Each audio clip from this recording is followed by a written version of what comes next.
প্রিয় শিক্ষার্থী, কেমন আছো তোমরা সব? আশা করি ভালো আছো। বাংলা ব্যাকরণ বিধি চ্যানেলে তোমাদেরকে আরও একবার স্বাগত। আজকে অনেকদিন পর একটু ক্লাস 8-এর তোমাদের যারা ক্লাস 8-এ পড়ছো তাদের জন্য বিশেষ করে এই ভিডিওটা নিয়ে এসেছি। আজকে সামনেই থার্ড সামেটিভ পরীক্ষা অর্থাৎ ফাইনাল পরীক্ষা। তো তোমাদের বাংলা ব্যাকরণ বই যেটা আছে ভাষা চর্চা, ওর দেখবে শেষের দিকে আছে সমাস বলে একটা অধ্যায়। এই সমাস কথাটা শুনেই অনেকের মানে এতটাই ঘৃণা এসে যায় যে সমাস শিখতে নাকি 6 মাস লেগে যায়। তো সেই ঘৃণা, সেই ভয় দূর করার জন্য তোমাদেরকে খুব সহজ পদ্ধতিতে যাতে তোমরা সমাসটা শিখতে পারো, অন্তত যে থার্ড সামেটিভ যে পরীক্ষা আছে সমাস থেকে তো 2-1টা কোয়েশ্চেন আসবেই। তো তোমরা যদি খুব সহজ করে শিখে নিতে পারো তাহলে আশা করি তোমরা ফাইনাল পরীক্ষাতে ভালো ফল করতে পারবে। চলো বেশি কথা না বলে আজকে শুরু করি সমাস। দেখো লিখেই রেখেছি সমাস। তো এই সমাস কি, অ্যাকচুয়ালি সমাস কথার অর্থ কি? সমাস কথার অর্থ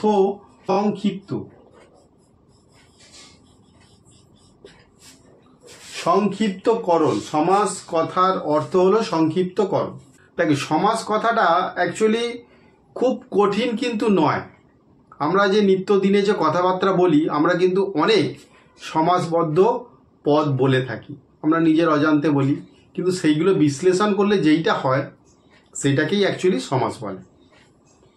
বিশ্লেষণ করলে যেটা পাওয়া যায় সেটাকেই বলা হচ্ছে সমাস। ঠিক আছে, সমাসের অর্থ জানলাম সংক্ষেপ। এবারে সমাসের যে গঠনটা, সেই গঠনটা সম্পর্কে একটু কথা বলি।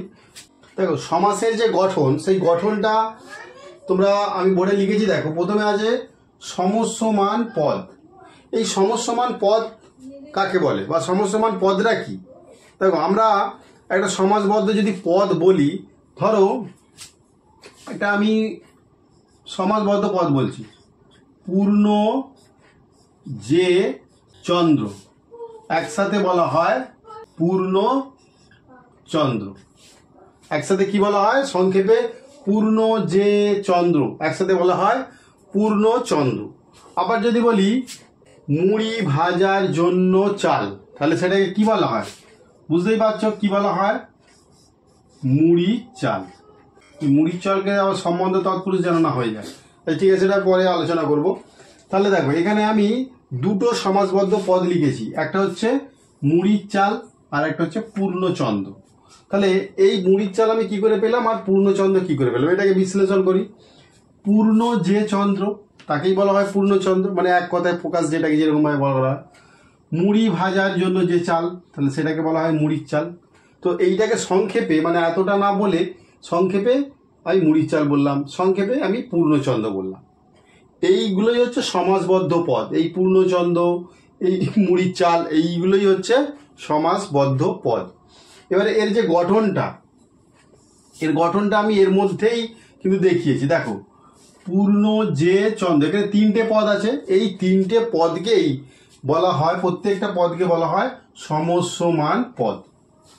পূর্ণ যে চন্দ্র, এই যে 3টে পদ আছে, এই 3টে পদকেই বলা হচ্ছে, 3টে পদকে বলা হচ্ছে, প্রত্যেকটাকেই বলা হচ্ছে সমস্যমান পদ। সমস্যমান পদ ক্লিয়ার হয়েছে?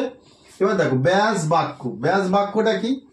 ব্যাস বাক্যটা সমাসের ক্ষেত্রে খুব ইম্পর্টেন্ট, কারণ তোমাদের পরীক্ষাতে এইরকমভাবে একটা কোয়েশ্চেন আসতে পারে যে পূর্ণচন্দ্র এর ব্যাস বাক্য কি হবে, অনেক রকমভাবে লেখা থাকবে। ধরো মুড়ির চাল, এর ব্যাস বাক্য কি হবে? তাহলে ব্যাস বাক্য দিয়ে কিন্তু প্রশ্ন আসতে পারে। ঠিক আছে, তাহলে ব্যাস বাক্যটা আমাদেরকে ভালো করে জানতে হবে। ব্যাস বাক্যটা কিছুই না, এইটার মধ্যেই পুরো সমাসের গঠনটা আমি দেখিয়েছি। তো এই ব্যাস বাক্যটা হচ্ছে পূর্ণ যে চন্দ্র, এটা ধরো একটা বাক্য। এই বাক্যের মধ্যে দিয়ে যে অর্থটা প্রকাশ করা হচ্ছে, সমাসের যে অর্থটা প্রকাশ করা হচ্ছে বা ব্যাখ্যা করা হচ্ছে, সেইটাকেই বলা হচ্ছে ব্যাস বাক্য, অর্থাৎ পুরোটাকে বলা হচ্ছে ব্যাস বাক্য। এই মুড়ি ভাজার জন্য চাল, মুড়ির চাল, ঠিক আছে, তাহলে এই পুরোটাকে বলা হচ্ছে ব্যাস বাক্য। আবার এই পুরোটার মধ্যে মুড়ি ভাজার জন্য চাল, এই যে 4টে পদ আছে, এই 4টে পদকেই বলা হচ্ছে চারটে পদকে আলাদা আলাদা করে বলা হয় সমস্যমান পদ। এইটা একটা পদ, এইটা একটা পদ, এইটা একটা পদ, এইটা একটা পদ, এইগুলো একটা একটা করে সমস্যমান পদ। সমস্যমান পদ একসাথে জুড়ে গিয়ে একটা সমাসের ব্যাখ্যা তৈরি করে, যে অ্যাকচুয়ালি কি বলতে চাইছে সেটাকেই বলা হচ্ছে ব্যাস বাক্য। ক্লিয়ার হয়েছে? তাহলে ব্যাস বাক্য কি না, যে বাক্যের দ্বারা সমাসের অর্থকে ব্যাখ্যা করা হয় অর্থাৎ প্রকাশ করা হয় সেটাকেই বলা হচ্ছে ব্যাস বাক্য। তাহলে ব্যাস বাক্য ক্লিয়ার। এবার দেখো সমস্ত পদ। সমস্ত পদরা কি না, সমস্ত পদ এই যে এটাকে বলা হচ্ছে সমাস করলাম আমি, সমাস করে যে শব্দটা পেলাম, এই পূর্ণচন্দ্র পেলাম, মুড়ির চাল পেলাম, এই যে সমাসবদ্ধ যে পদটা, এই সমাসবদ্ধ পদকেই বলা হচ্ছে সমস্ত পদ। সমাসবদ্ধ পদকেই সমস্ত পদ বলে। কেন না, এই সমস্ত পদগুলো এর মধ্যেই লুকিয়ে আছে। এই মুড়ির চালের মধ্যে লুকিয়ে আছে, এই পূর্ণচন্দ্রের মধ্যে লুকিয়ে আছে, ওই জন্য এর নাম হচ্ছে আর একটা সমস্ত পদ। এইটা হচ্ছে কি সমস্ত পদ, এইটাও তাই। আর এইটা হচ্ছে ব্যাস বাক্য। আর একটা একটা করে যদি ধরে পূর্ণ, যে, চন্দ্র, এগুলো প্রত্যেকটাকে বলা হয় সমস্যমান পদ। ক্লিয়ার? দেখো এখানে সমাস করে আমরা সাধারণত বেশিরভাগ ক্ষেত্রেই দুটো পদ পাই। একটা হচ্ছে দেখো, যেমন পূর্ণচন্দ্র আমি ধরলাম, পূর্ণচন্দ্র এইটাকে ধরে নিলাম, তাহলে এর মধ্যে এখানে দুটো পদ আছে, একটা হচ্ছে পূর্ণ, একটা হচ্ছে চন্দ্র। ঠিক আছে? এই যে প্রথমের যে পদটাকে, এইটাকে বলা হচ্ছে পূর্বপদ, আর পরেরটাকে বলা হচ্ছে পরপদ। ক্লিয়ার? তাহলে এই হচ্ছে সমাসের গঠন। এটা হচ্ছে সমাসের গঠন, মানে স্ট্রাকচার সম্পর্কে বললাম। এইবারে দেখো সমাস, আমি তো এইগুলো সমাসবদ্ধ পদ করেছি, পূর্ণচন্দ্র, মুড়ির চাল করেছি। অ্যাকচুয়ালি এইগুলোকে কোন ক্যাটাগরিতে ফেলবো, কোন বিভাগে ফেলবো, সেইগুলোর এক একটা নাম আছে। তো সেই নাম অনুযায়ী সমাসের বিভাগ হয়েছে। ঠিক আছে? আজকে আমরা মূলত কর্মধারায় সমাস সম্পর্কে জানবো। সমাসের অনেক বিভাগ আছে, সেইগুলো ধীরে ধীরে আমি নিয়ে যাচ্ছি। বিভাগটা আছে সেটা হচ্ছে কর্মধারায় সমাস, সেই সম্পর্কেই জানবো। খুব সহজ জিনিস কর্মধারায় সমাস। এই সমাসটার যে বিভাগটা খুব সহজ। দুটো পদ হয়, দুটো পদের মধ্যে, সমাসে তো দুটো পদ থাকে, পূর্বপদ আর পরপদ। এই দুটো পদের মধ্যে যে পরপদরা থাকে, অর্থাৎ পরের যে পদরা থাকে, তার আগে যে পদরা পূর্বপদ, সেটা সবসময় একটা বিশেষণ হয়, অর্থাৎ পরপদের বিশেষণ হয়। ধরো মানে তার দোষ, গুণ, অবস্থা, পরিমাণ, এই সম্পর্ক জাতীয় একটা শব্দ বসবে বা পদ বসবে। যেমন দেখো এখানে কয়েকটা উদাহরণ দেখো। পূর্ণচন্দ্র তো আমি আগেই লিখে রেখেছিলাম। বিশেষ্য বিশেষণ, সাধারণত এটা মনে রেখে দাও যে বিশেষ্য বিশেষণ হবে, অর্থাৎ চন্দ্রটা কিরকম না পূর্ণ, মানে একটা চন্দ্রের বিশেষণ হিসাবে পূর্ণটা এখানে বসেছে। তাহলে পূর্ণচন্দ্র, পূর্ণ যে চন্দ্র। ভাজা যে পটল, তাহলে এর সমাসবদ্ধ পদটা কি হবে না পটল ভাজা, ভাজা যে পটল, পটল ভাজা। নীল যে আকাশ, তাহলে কি হবে নীল আকাশ। যা অম্ল তাই মধুর, অম্ল মধুর, অম্ল মধুর। দেখো এখানে বিষয়টা, এখানে ভাজা যে পটল, এখানে পটল ভাজা, তাহলে পটল হচ্ছে বিশেষ্য আর ভাজা হচ্ছে বিশেষণ। ঠিক আছে? পটলটা কিরকম না ভাজা। নীল যে আকাশ, আকাশটা হচ্ছে বিশেষ্য আর নীলটা হচ্ছে বিশেষণ। ঠিক আছে? তাহলে এখানে যাহা অম্ল তাহাই মধুর, মানে অম্লটা এই মধুর, অম্লটা যেমন, অম্লটা কিরকম না মধুর সবসময়, মানে যেটা অম্ল সেটাই মধুর। এখানে বিশেষ্য আর একটা বিশেষণ হিসাবে কিন্তু কাজ করছে। ঠিক আছে? তাহলে এখানে এই যে বিশেষ্য, এই বিশেষণ এইগুলো দিয়ে বিশেষণ প্রথমে হবে, তারপরে বিশেষ্য হবে। এইগুলো হচ্ছে কর্মধারায় সমাস। বোঝা গেল? কর্মধারায় সমাস। পুরুষ সিংহের মতো পুরুষ সিংহ, ছাঁট কদমের মতো কদম ছাঁট, মুখ চাঁদের মতো চাঁদ মুখ। এইগুলো, এটা হচ্ছে সাধারণ কর্মধারায়। এটা যেগুলো বললাম এগুলো হচ্ছে সাধারণ কর্মধারায়। আর এই যে তিনটে, এই তিনটে দেখো, প্রথমে একটা উপমেয় থাকবে, অর্থাৎ যাকে তুলনা করা হচ্ছে সে হচ্ছে প্রথমে থাকবে। কাকে তুলনা করা হচ্ছে না পুরুষকে, ঠিক আছে।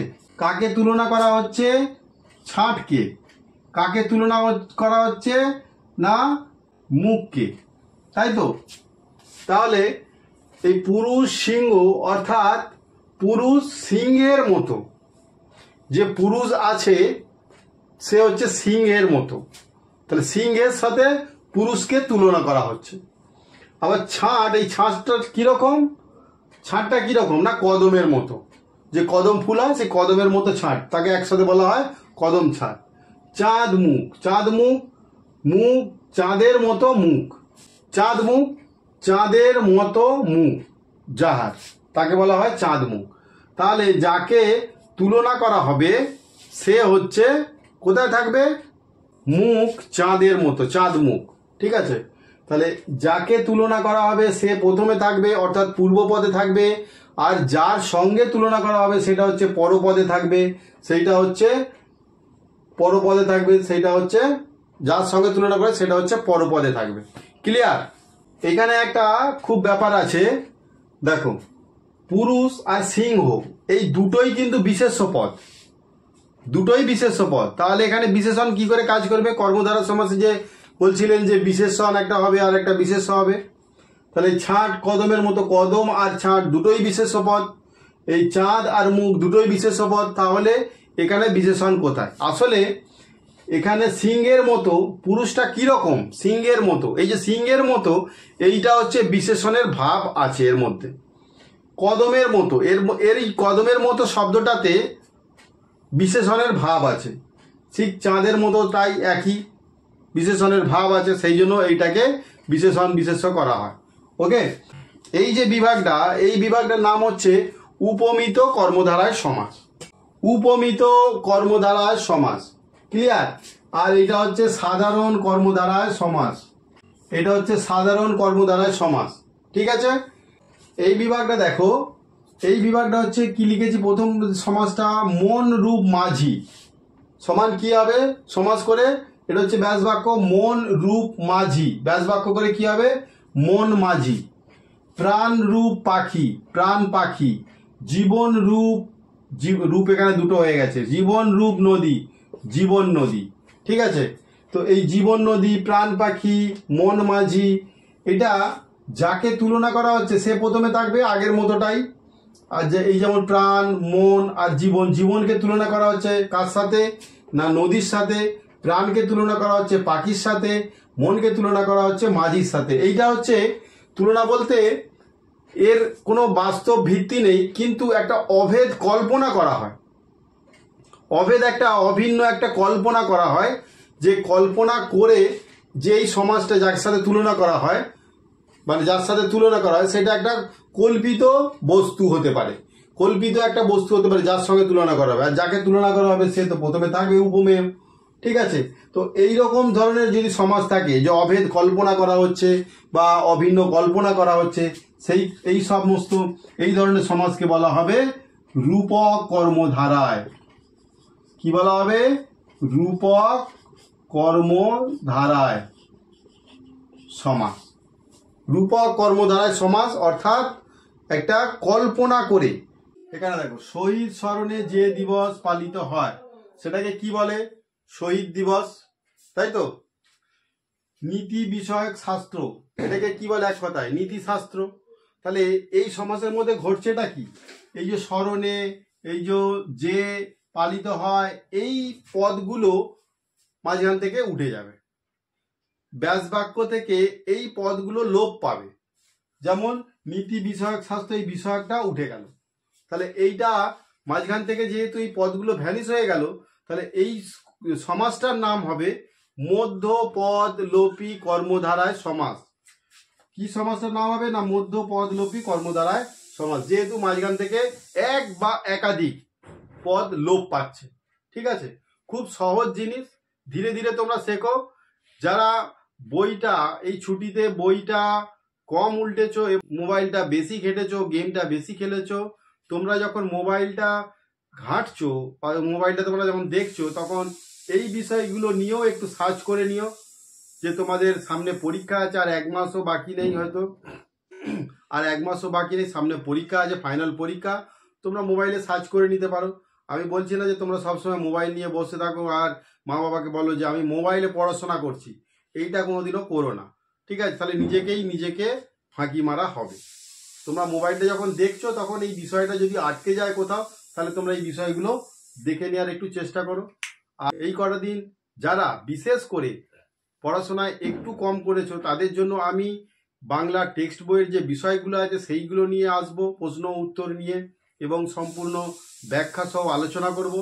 এবং এই ভাষা চর্চা বই থেকে ক্লাস 6 থেকে 8 পর্যন্ত ভাষা চর্চা যে বই আছে সেই বই থেকেও কিন্তু তোমাদের এই বিষয়গুলো নিয়ে আসবো, তোমরা দেখতে থাকো আর চ্যানেলটাকে সাবস্ক্রাইব করে রাখলে পারে তোমরা এই ধরনের ভিডিও সবার আগে পেয়ে যাবে।